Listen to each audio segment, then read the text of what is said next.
La entrevista capital.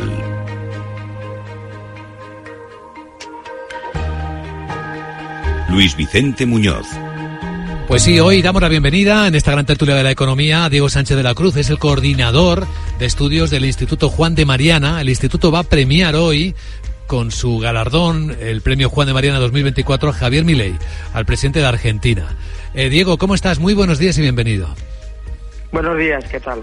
Y sabemos además que con este motivo se va a publicar hoy, vais a publicar un informe sobre la herencia que ha recibido el presidente argentino y los primeros resultados de las reformas. Si el instituto lo premia es porque cree que lo está haciendo bien, que merece este galardón, este reconocimiento por lo que va consiguiendo, Diego. Verás, nosotros entregamos el premio de este año en la noche de hoy, pero anunciamos la concesión de este galardón a comienzos de 2024 en reconocimiento a la trayectoria que había tenido Javier Milei hasta ese punto. Lo que queríamos era aplaudir y honrar el periplo, ¿no?, de una persona que arrancando como un divulgador más en medios de comunicación, en conferencias, etcétera, pues fue capaz de llegar hasta la presidencia argentina con un discurso liberal en un país que durante muchos y muchos años ha estado escorado hacia ideas hostiles con la economía de mercado. Entonces nosotros hacíamos ese reconocimiento con la entrega del galardón.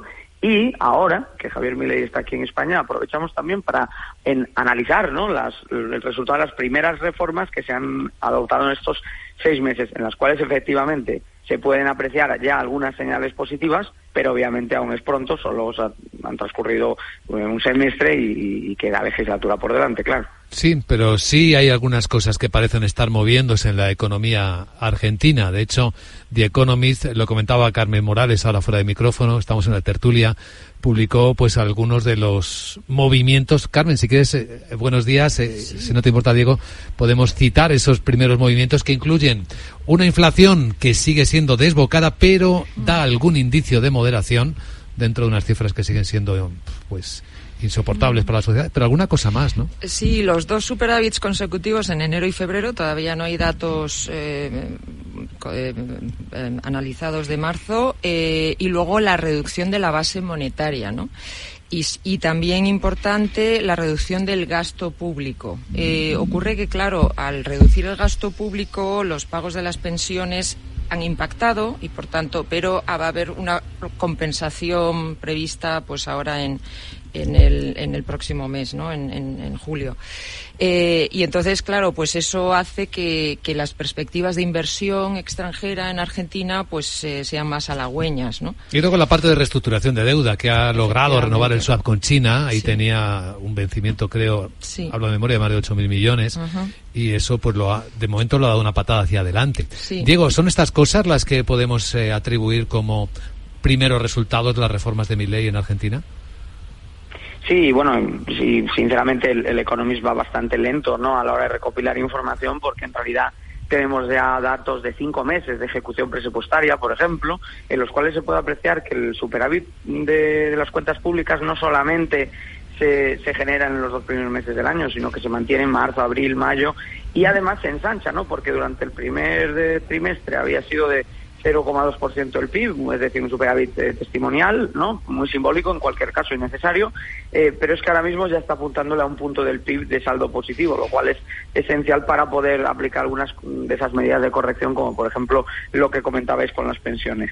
En cuanto a la base monetaria, no solamente ha procedido a achicarla aproximadamente en un 30%, es una política, digamos, de corte más monetarista para frenar la inflación, sino que está consiguiendo que los datos de aumento de los precios, que como bien decías estaban desbocados al comienzo de su mandato, estén ahora en niveles mucho más bajos. Te doy 2 ejemplos. La tasa mensual, el IPC mensual, estaba en el 25%. Esto equivale prácticamente a que toda la pérdida de poder adquisitivo que han tenido los españoles por la inflación en los últimos 3 años se produzca cada mes. Es decir, una situación durísima para el bolsillo de cualquier persona. Y sin embargo, esos niveles, que como digo están en el 25%, en el último mes para el que tenemos datos, que efectivamente ya es mayo, se sitúan en el 4%. Además, hay algunos indicadores adelantados que registran deflación, por ejemplo, en la canasta básica, lo cual es fundamental pues para las personas más humildes, el saber que ya no están aumentando en términos intermensuales los precios de los alimentos en el supermercado, etcétera. Hablabais de mercados, no solamente es una gran noticia para las cuentas públicas argentinas la renovación de ese swap, también la del acuerdo de financiación del Fondo Monetario Internacional, pero es que por encima de todo eso yo destacaría también que Argentina es el país de Hispanoamérica que más ha reducido su riesgo país durante los 6 últimos meses. Sí. Esto le va a permitir financiarse con mucha mayor facilidad y evitar escenarios como el de quiebra técnica que ha tenido Argentina en tantas y tantas ocasiones a lo largo de su historia reciente. E incluso tenemos ya una buena noticia en el plano de los salarios, porque al bajar la inflación y producirse una activación de la remuneración de los trabajadores, son ya aproximadamente unos 2 meses consecutivos en el que el salario real de los trabajadores no sigue en caída libre, como lleva años ocurriendo en Argentina, sino que rebota. Eso es llamativo. Antonio Sanabria. Sí, hola, buenos días. Quería comentar 2 cuestiones y saber un poco la opinión del entrevistado al respecto. Una es tomar con cautela los datos fiscales, porque es verdad que el Economist va con cierto retardo.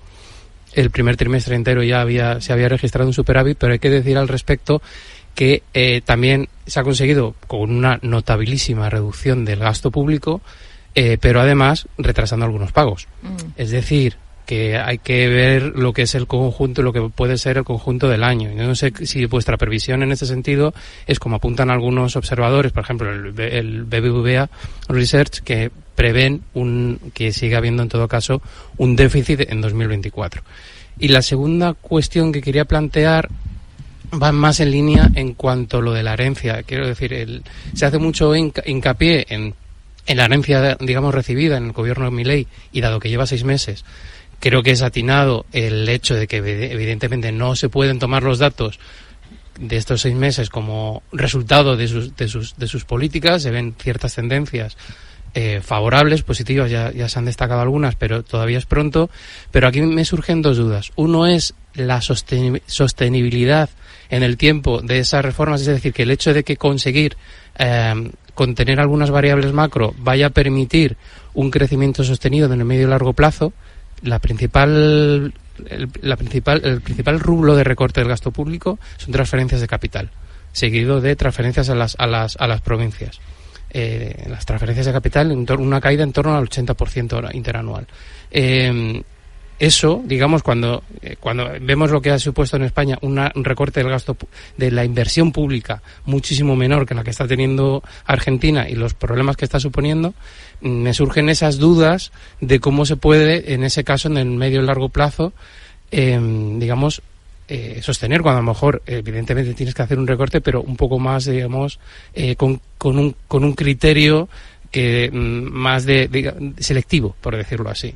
Y la segunda cuestión que me plantea es, en esa cuestión de la herencia recibida, no han sido muy favorables, muy positivas las estrategias que, sin llegar a la retirada del peso, como defiende el actual presidente argentino, sí que han sido de dolarización. Primero fue con la dictadura argentina, que parece que no ha tenido lugar, viendo que todo se centra a veces en algunos análisis en el peronismo, y luego la segunda ha sido con la experiencia fallida que fue con el gobierno Menem. No sé si en ese sentido qué elementos os permiten o les permiten en ser más optimistas, si lo son, que entiendo que sí, con la experiencia o con la perspectiva que plantea Milei de ir sobre eso, pero un poquito más allá. Por concretar, ¿cuáles son las 2 preguntas? Pues las 2 preguntas son precisamente, dado... Sostenibilidad de los ajustes presupuestarios, ¿verdad? Sostenibilidad del crecimiento, digamos, el equilibrio entre la sostenibilidad de los ajustes presupuestarios y el crecimiento a medio y largo plazo, que permita un cambio de modelo productivo. Y la segunda es digamos, qué hace diferente a esta opción dolarizadora, digamos, frente a otras que no han funcionado. Vale, perfecto. En primer lugar, La caída del gasto público en términos estructurales ha sido de en torno a 30 puntos en relación con los niveles que tenía anteriormente el gobierno federal argentino.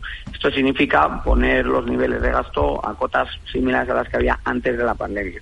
Cuando se repasa la forma y la estructura de gobierno argentina, se puede comprobar muy fácilmente que la reducción de las transferencias a los gobiernos provinciales es perfectamente sostenible en el tiempo. Por otro lado, también hay otra variable que yo creo que es muy relevante, y es el hecho de que los ingresos tributarios, que han caído inicialmente como resultado de las medidas de ajuste, ya han empezado a tomar una situación de resistencia y efectivamente van a contribuir positivamente en línea con la reducción estructural de ese déficit tan gigantesco que ha acumulado Argentina. Además, si incluso parte del ajuste se debiese a un efecto calendario, de momento lo que sabemos es que el déficit se fue y que el superávit es cada vez mayor. Pero añado, si se debiese a un efecto calendario y en los últimos compases del año viésemos números rojos, lo importante es que esa trayectoria le permitiría al gobierno su primer objetivo, que es ganarle tiempo, ganarle espacio, comerle terreno a la inflación, puesto que, como toda la inflación en Argentina viene de la monetización de un gigantesco déficit público, cuanto más tiempo seas capaz de evitar estar en una situación de déficit, más tiempo eres capaz de ir estabilizando la estructura de precios del país. O sea que incluso si así fuese, incluso si se cumpliesen esas previsiones, que no son las que manejan en cualquier caso otras instituciones, es evidentemente reputable el Servicio de Estudios de BBVA, pero no es el único que está hablando de este tema y no es precisamente la situación de consenso ahora mismo, podría ser en cualquier caso que esto tuviese un efecto igualmente positivo cuando se analiza en el conjunto del año, porque la variable déficit no solo se ajusta porque sí, sino se ajusta para evitar y cortar ese círculo vicioso entre gasto público, monetización de ese gasto público deficitario y, en última instancia, inflación desbocada, que es lo que tiene ahora mismo como herencia el gobierno. Y además, perdóname porque debe ser tanta preparación del evento y demás, pero la segunda pregunta se me escapó otra vez, disculpad. Sí, no, muy rápidamente. No, y perdona porque también la pregunta era digamos, que además te he hecho dos. La segunda. Dolarización, ¿verdad? Sí, la dolarización, sí. Digamos que permite que en este caso ser más optimistas con respecto a otras experiencias fallidas en el pasado. Sí, bueno, para Argentina el problema de la dolarización no fue el hecho de que aquel tipo de cambio fijo que se ensaya en los años de Menem y que de facto se puede considerar como un anclaje durísimo a la moneda americana no estuviese funcionando, porque en aquella época funcionó. De hecho, es lo que validó en buena medida la gestión de los años 90 de aquel mandatario, ¿no? El problema vino después, en cuanto se empezaron a alterar las reglas que regulaban ese cambio. Una propuesta de dolarización, a priori, uno la ve con buenos ojos por el hecho de que, efectivamente, en un país con una historia crónica, tanto de déficit como de inflación, la dolarización te introduce de forma ya estructural una política basada en ajustes y en competitividad y no en devaluaciones e inflación. Es similar a lo que ha supuesto la entrada en el euro para un país como España, ¿no? Donde llegamos a devaluar la peseta 4 veces en un solo año, en los años 90, y en la actualidad tenemos la obligación, no nos queda otra, que ajustar por vía de competitividad y de reformas. Es similar también a lo que le ha pasado, por ejemplo, a Panamá, Ecuador, El Salvador, que son países que, conforme han adoptado el dólar como moneda, han tendido a reflejar menos crisis y menos oscilaciones que otros países similares. En el caso de Ecuador es muy marcado porque, como sabéis bien, se sucedieron años de gobierno bolivariano con un corte muy parecido al de Venezuela y, sin embargo, por mucho que los indicadores del país evolucionaban a peor en distintos variables macro de referencia, jamás se dio un problema de inflación. Y como la inflación es la prioridad para todo esto, esa propuesta de dolarización es interesante. Cosa distinta es que el gobierno pueda reunir dólares suficientes para hacerlo, que reúna capital político suficiente para hacerlo y qué tipo de dolarización estamos hablando. El FMI, por ejemplo, emitía una opinión diciendo hasta qué punto cree que se va a instaurar o no el dólar en Argentina y daba unas de cal y otras de arena. Discúlpame, sí. Perdona por haberme liado con tus dos preguntas, pero a eso me refería. Como os podéis imaginar, además de hacer el informe, estamos organizando el evento con el presidente y ahora mismo la cabeza está en todas partes. Lo entendemos perfectísimamente, Diego. No sé si César Arranz quiere decir alguna cosa más. Sí, quiero decir rápidamente que primero ahí es muy pronto para evaluar si las medidas en su conjunto van en la dirección correcta. Por tanto, yo creo que hay que esperar algunas parece que están funcionando, pero hay que tener en cuenta que el volumen de deuda que tiene Argentina es monumental en función de, digamos, de su situación de la economía, crecimiento, PIB, etcétera. Y, por tanto, el servicio de la deuda es también monumental y, por tanto, ahí tenemos el primer grave problema, la ingente y enorme volumen de deuda que tiene el país, a pesar de las salidas del Fondo Monetario Internacional y de algún otro síntoma que parece que están dando resultados. El otro punto verdaderamente importante es la confianza, y dentro de la confianza es la credibilidad para atraer inversiones, que es lo que puede dinamizar verdaderamente el país. Y eso, hoy por hoy, pues, primero, poca información al respecto, y segundo, yo no creo que esté en grandes cantidades que hagan prever que va a haber unas inversiones masivas. Y también hay que tener en cuenta otra cosa muy, muy, muy relevante, que no se ha hablado, que es la reducción del gasto público. Se ha hecho fundamentalmente con la eliminación de ministerios, organismos, dicho de otra manera, con destrucción de empleo. Y, por tanto, yo creo que lo que se ha hecho con esa medida, por lo menos coyunturalmente, vamos a ver si luego tiene una lectura positiva, es empobrecer a una parte de la población bastante grande. El nivel de pobreza en Argentina en estos momentos creo que es de los mayores del mundo, y por tanto ese es otro de los elementos donde dicen, no, hay que reducir el déficit y rápidamente hay que tomar medidas. Bien, de acuerdo, pero si esas medidas lo que hacen es medidas quirúrgicas de destrucción de empleo y de creación, entre comillas lo de creación, en este caso de pobreza, pues la verdad es que me parece que no van en la vía correcta. Por tanto, yo creo que Argentina sigue en la UBI y para pasar a planta le falta todavía muchísimo. Diego. Bueno, muchísimo, efectivamente. Es que además nosotros en este informe lo que nos comprometemos es hacer una revisión de la evolución de las reformas. Hacemos evidentemente esa reflexión en el Instituto Juan de Mariana de que es muy llamativo que se haya conseguido tanto en tan poco tiempo, pero el camino por andar, como bien estáis diciendo todos y como compartimos nosotros, es enorme precisamente por ese escenario tan catastrófico que recibe la actual administración. Ahora, en términos de inversión y de atracción de inversión, que es un punto capital para el futuro de Argentina, invertir dónde, esa es la cuestión, porque el problema que tienen ahora mismo muchos de los operadores, muchos de los inversores, muchas de las empresas que miran a Argentina es que buena parte de los sectores donde les gustaría tener actividad en el país han sido de facto o en términos implícitos también intervenidos por el Estado y sacados por completo de las dinámicas del mercado. El ejemplo que nos viene a todos a la cabeza es lo que sucedió con YPF, pero podemos encontrar muchísimos otros ejemplos de sectores, ramas de actividad, empresas, etcétera, que han sido nacionalizadas a lo largo de los años o sectores que han sido ultra intervenidos a lo largo del tiempo. Por ejemplo, si yo quisiese intervenir en el sector inmobiliario de Argentina, hasta este mismo año no hubiese podido hacerlo sin tener que sortear un sinfín de controles y de medidas de intervención que recuerdan a lo peor de la política inmobiliaria que estamos viendo en España, solo que con el añadido de que, como bien decís, Argentina es un país donde la inflación es muy alta y la pobreza, efectivamente, que ha heredado Milei está por las nubes. Entonces, ¿por qué traigo a colación el caso inmobiliario? Bueno, primero porque es un sector que puede ser tractor de actividad, pero segundo, porque precisamente en ese campo sí está dentro del margen de actuación del gobierno federal el aprobar o no medidas de desregulación o de más regulación. Milei ha adoptado una política de eliminación de los controles de precios, es decir, ha hecho lo contrario de lo que se está haciendo en España y ha conseguido un aumento del 180% en el stock de casas y pisos disponibles para alquilar en Buenos Aires y ha logrado que los precios bajen un 20%, es decir, ha reactivado un sector que estaba destrozado y condenado además también a la economía sumergida. Entonces, ¿por qué pongo este ejemplo? Pues porque con un sector ultra intervenido, un sector estatizado, con empresas nacionalizadas, la inversión no va a llegar. Sin embargo, con medidas de apertura es fácil que sí se produzca un mayor dinamismo en los mercados, en ese caso el inmobiliario, y que entre el capital extranjero o que el propio capital nacional se anime. Por cierto, la deuda privada es prácticamente inexistente porque no hay financiación a empresas ni a familias en Argentina.